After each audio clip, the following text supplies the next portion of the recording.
just continue to be a problem. Well, one in particular, of course, has been Prince Andrew. Well, maybe out of the royal fold in terms of public duties, but he is nevertheless the brother of the king and the uncle of the future king. But Prince Andrew never out of the news.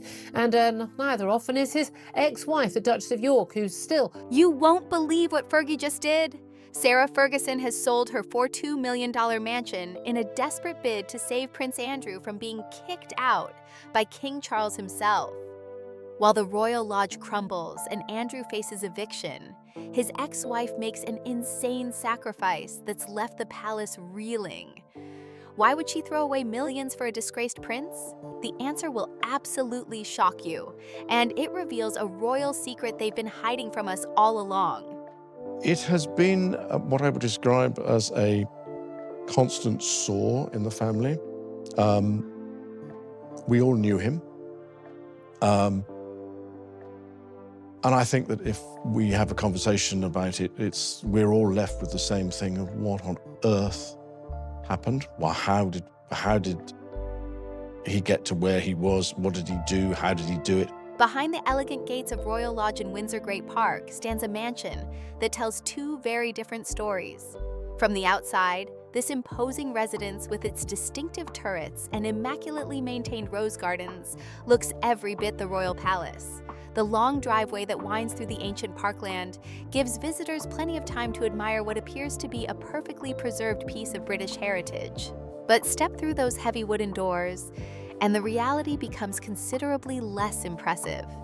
Water stains have begun spreading across the expensive silk wallpaper in several of the reception rooms.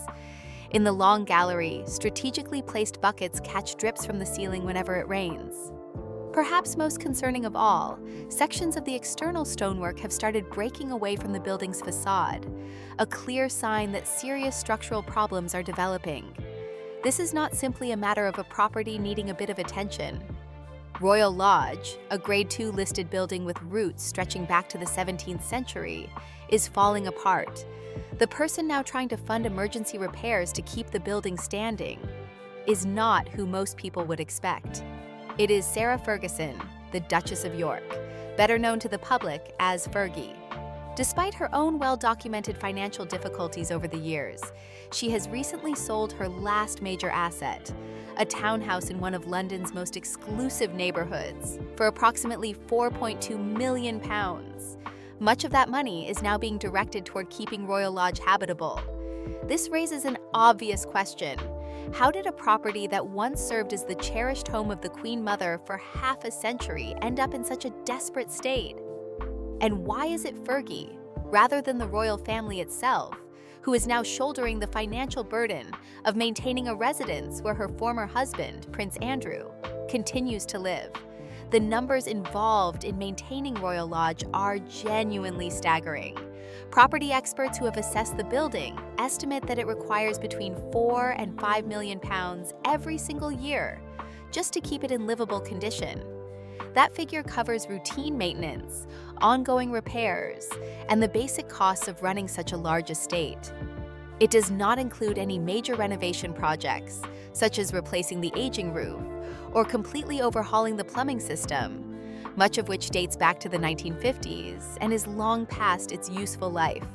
To understand the scale of the challenge, it helps to remember that Royal Lodge is not simply a large house. It functions as a complete estate requiring full-time staff to operate. Even with a reduced team, the annual wage bill for butlers, housekeepers, gardeners, and maintenance workers can easily reach £350,000 to £500,000. The grounds alone, which cover 21 acres and include formal lawns, carefully shaped topiary, and several rare specimen trees, require at least £150,000 per year to maintain properly.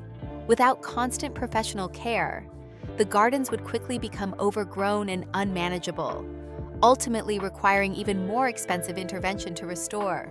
The structural problems go far beyond simple wear and tear. Damp has worked its way into the 19th century timber framework throughout the building. The exterior stonework, exposed to decades of British weather, needs urgent repointing work estimated to cost around £1 million. According to the terms of the lease agreement with the Crown Estate, the building's exterior walls must be repainted every 5 years, and the interior rooms redecorated every 7 years. Prince Andrew is already more than a year behind schedule on several of these required maintenance tasks. Black mold is now visible on parts of the exterior, and paint is peeling in multiple locations. Clear evidence of years of deferred maintenance that could eventually compromise the building's structural integrity. Royal Lodge is not just expensive to maintain.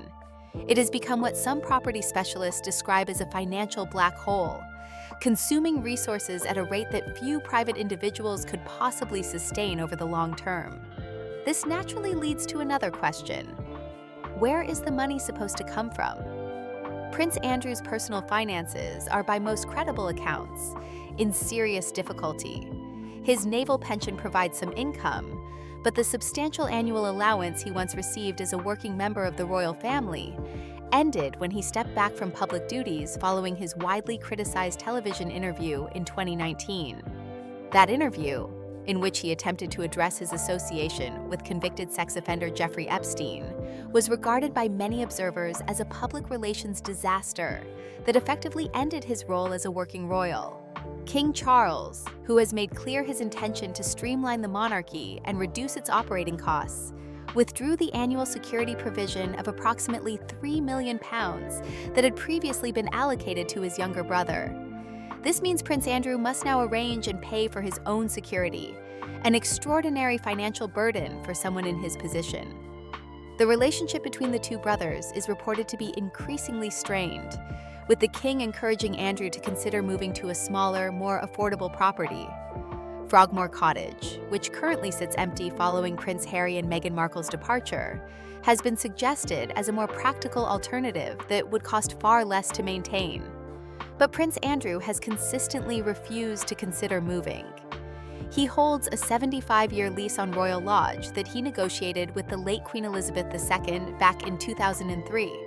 To secure that lease, he paid an upfront premium of £1 million and then invested a further £7.5 million in comprehensive refurbishment work.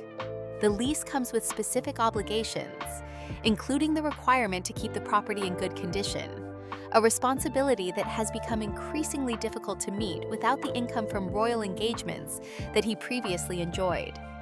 Today, the only reliable source of funding for Royal Lodge appears to come from Sarah Ferguson's various business activities.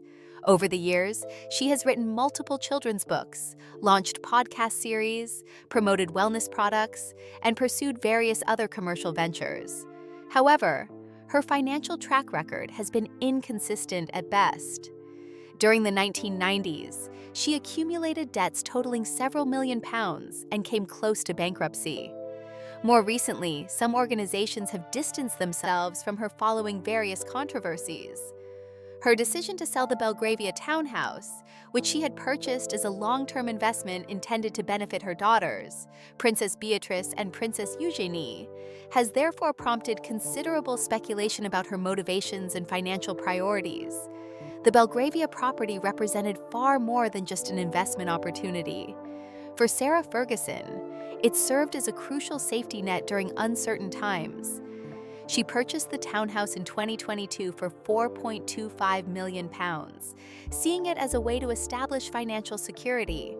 By choosing to sell it now for £4.2 million, taking a small loss in the process, she has converted her most stable asset into ready cash. People close to the Duchess suggest that virtually every penny from that sale has already been allocated to urgent repairs at Royal Lodge.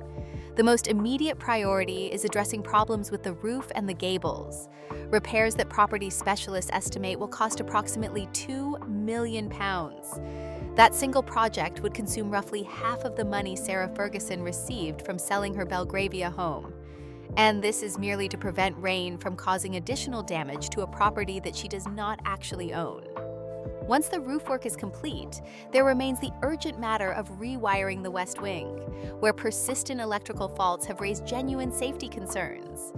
These are not cosmetic improvements or luxury upgrades. They represent essential maintenance work required to prevent the building from deteriorating beyond the point where repairs become economically viable.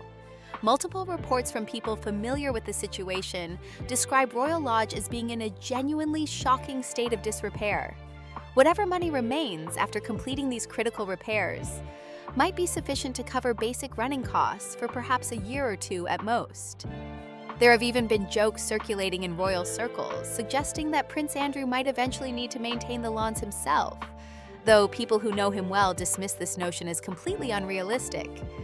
The stark truth is that the Duchess of York is effectively sacrificing her own financial security to prevent Andrew from losing his home. Whether this represents an extraordinary act of loyalty or a sign of desperation depends largely on one's perspective. The situation becomes even more complex when considering the emotional and practical implications for everyone involved. Sarah Ferguson has maintained a residence at Royal Lodge alongside Prince Andrew for years, despite their divorce decades ago.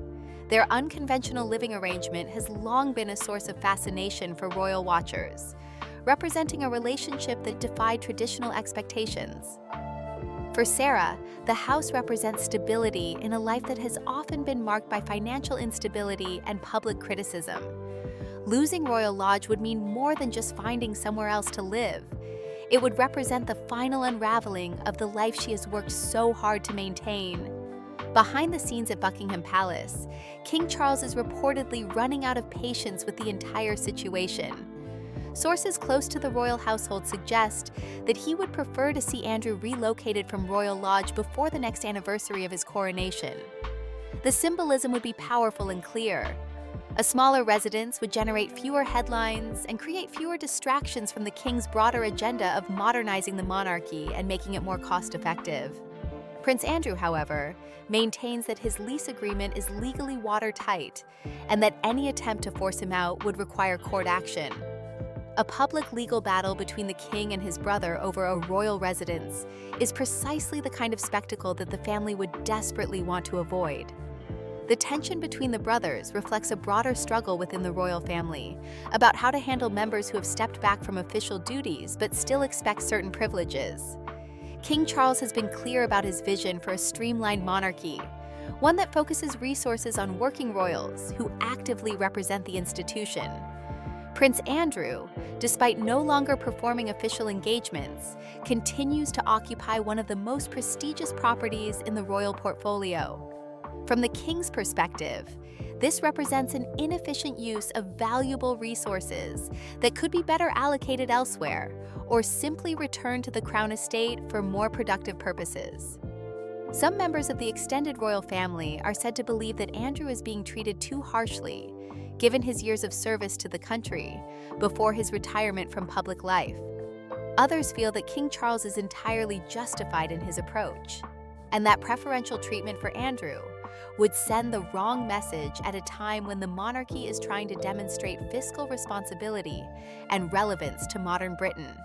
The debate within royal circles reflects the delicate balance between family loyalty and institutional necessity, a tension that has existed throughout the long history of the British monarchy. Into this already complicated family dynamic steps Sarah Ferguson once again. According to reliable sources, she has offered to personally fund a full year of necessary repairs and maintenance, hoping that this demonstration of commitment might persuade the king to reconsider providing some level of security support for Royal Lodge. Security costs alone represent a significant burden for someone without an official income, and restoring even partial funding would ease the financial pressure considerably. Thus far, the response from Buckingham Palace has been an unambiguous no. The message to Prince Andrew is clear. He must prove by the end of this year that he has the financial resources to fund all required maintenance work, or the Crown Estate may need to take direct action. The current standoff is becoming increasingly difficult to sustain for everyone involved. What does the future hold for Royal Lodge and its determined occupants? Most observers who follow royal affairs closely predict that the situation will reach a genuine crisis point within the next 18 months.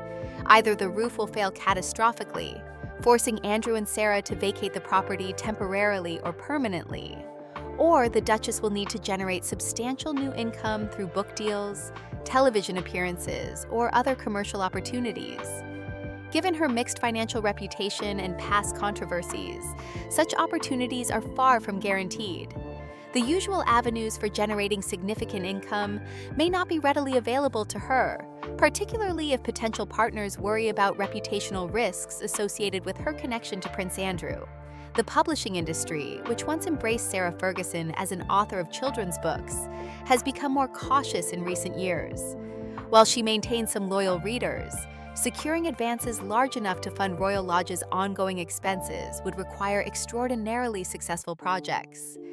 Television appearances and endorsement deals face similar challenges, as broadcasters and brands carefully weigh the benefits against potential public backlash. The Duchess finds herself in a difficult position where her most marketable asset, her royal connection, is simultaneously the source of her greatest commercial liability. If adequate funding cannot be secured through private means, King Charles could potentially invoke a compulsory purchase clause that exists within the lease agreement. This would allow the Crown Estate to reclaim the property and relocate Prince Andrew to alternative accommodation, deemed more appropriate for someone no longer performing royal duties. The process would not be simple or quick, requiring legal procedures and likely generating unwanted publicity, but it remains a realistic possibility if the current situation continues. The clock is also ticking in another important respect. If Andrew continues living at Royal Lodge beyond 2028, he will lose his entitlement to any repayment from the Crown Estate for the £7.5 million he originally invested in refurbishing the property.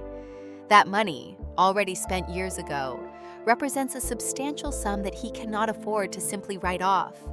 For now, Sarah Ferguson continues her efforts undeterred.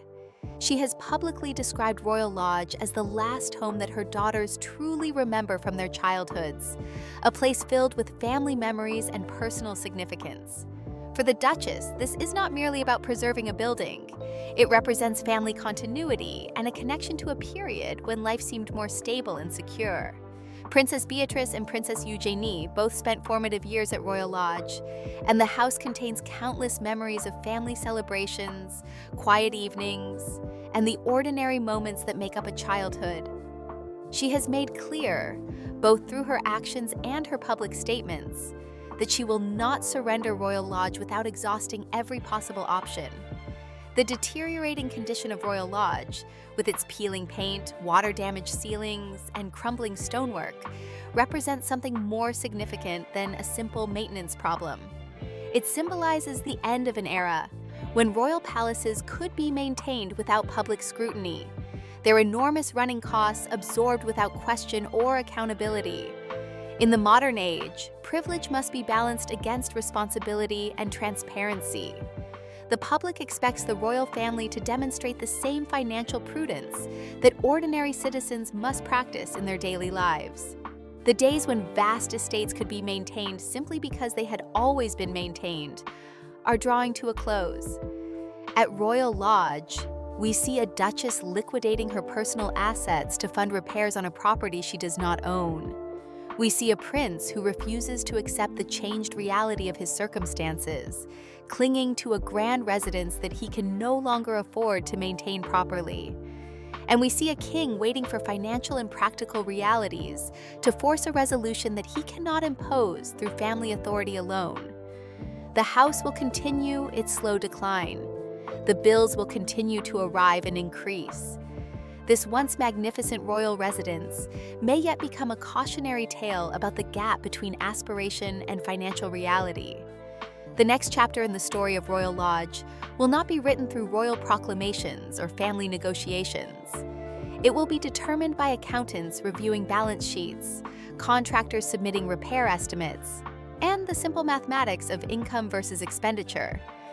And somewhere in that equation sits Sarah Ferguson's £4.2 million, a sum that seems substantial until measured against the endless appetite of a deteriorating palace.